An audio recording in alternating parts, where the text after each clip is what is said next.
Okay, hi everybody. This is Pastor Shay coming to you again, the Christian dating coach. Today, I want to talk to you about a subject that I believe at some point in your life might have crossed your mind and you might have perhaps even wrestled with. And my goal today is to really help to address the question and help you to look at it from a different perspective. Now, the question is this: are you content whilst you're single? Let me say that again. Are you content whilst you are single? Now, anybody who's been a single Christian for a length of time would know that sometimes you get the feeling of dissatisfaction, wondering when would it be? When would God connect me with the person that's meant for me? When will I meet the right husband? When will I meet the right wife? And this is a thought process that will go through your mind time and time again. And if care is not taken, that can easily lead to dissatisfaction. That could lead to frustration, and that could lead to walking away from your faith. And everything that God will do in your life must be, and will be rather, done by faith. And without faith, the Bible is very clear, it is impossible to please God. And the Bible also tells us that he who comes to God must believe that he is a rewarder of those who diligently seek him. Now, with that being said, you might be thinking to yourself, but I do have faith. I prayed a prayer to God and I trusted God that God will bring me my husband. I do have faith. I prayed a prayer to God and I trusted God that God will bring me my wife. But it's been 2 years and I've been praying and fasting, but nothing seems to have changed. How can I continue to pray and how can I continue to keep my hope alive when there is no evidence of my prayer being answered? And I completely understand the feeling because I've been there before. But I want to encourage you today by saying this.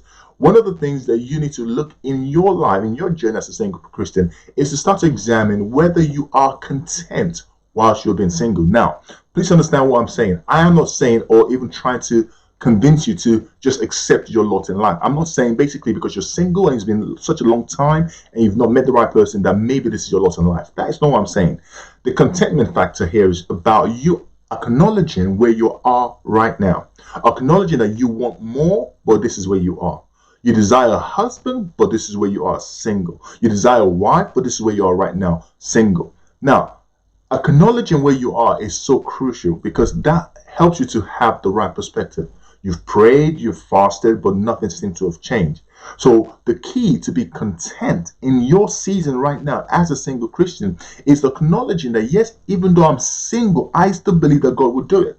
And by having that sort of shift in mindset, what that does, that keeps the doubt, that keeps the sense of dissatisfaction, that keeps the frustration at bay. Because if you're believing, look, it's been 2 years, it's been 5 years, God should have done it by now, and he hasn't done it. This would open the door for doubts, for unbelief to set in.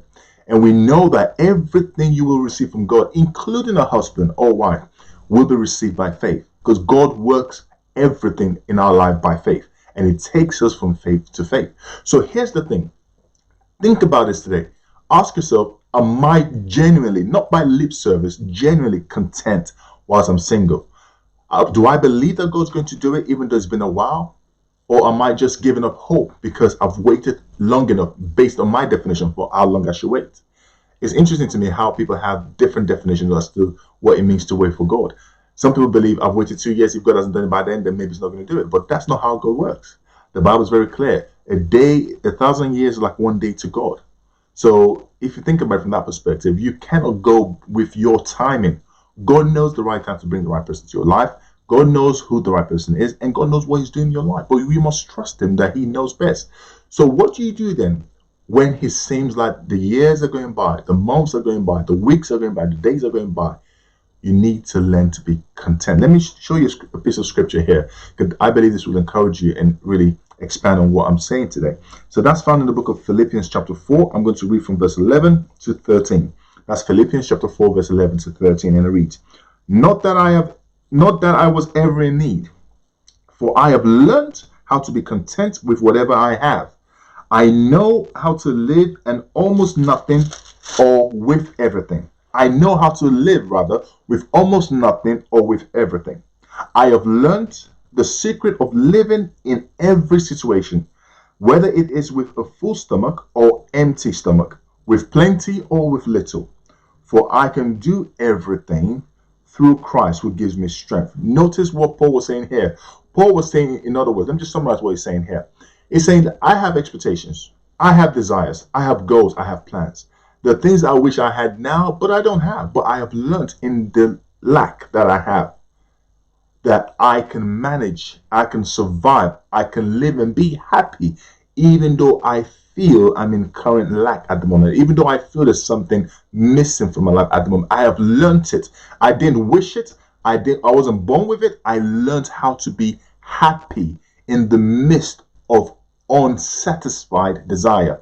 You desire a husband. Paul is saying there's a way you can learn to be happy in the midst of not having met that husband. You desire a wife. There's a way you can be happy without having met the wife that you seek.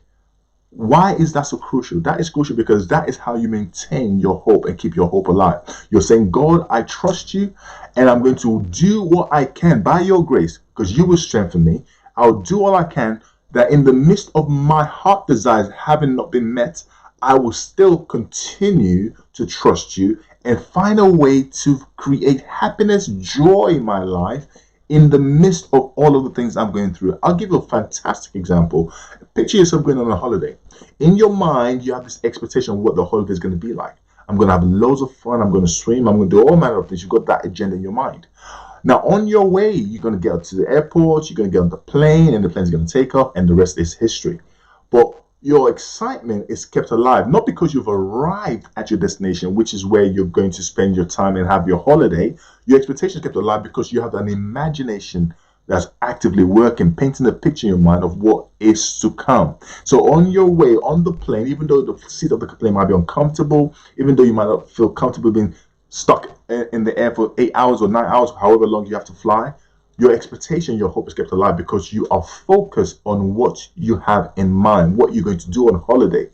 This is what helps you to be content in the midst of lack in your life. So with the example I just gave you just now, this will look like this. You're on the plane, you're not happy with how uncomfortable the seat is, but you sit there patiently waiting because you know this is temporal. At some point in time, I'm going to land.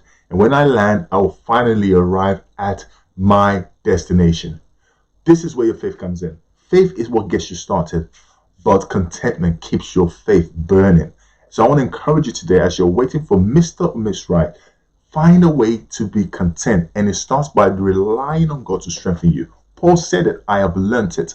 I didn't wish it, I wasn't born with it, I learnt it. And if Paul, the great apostle, can learn how to be content in the midst of lack, can learn how to be content in the midst of long-held desire that has not been met, then guess what? You and I can learn how to be content.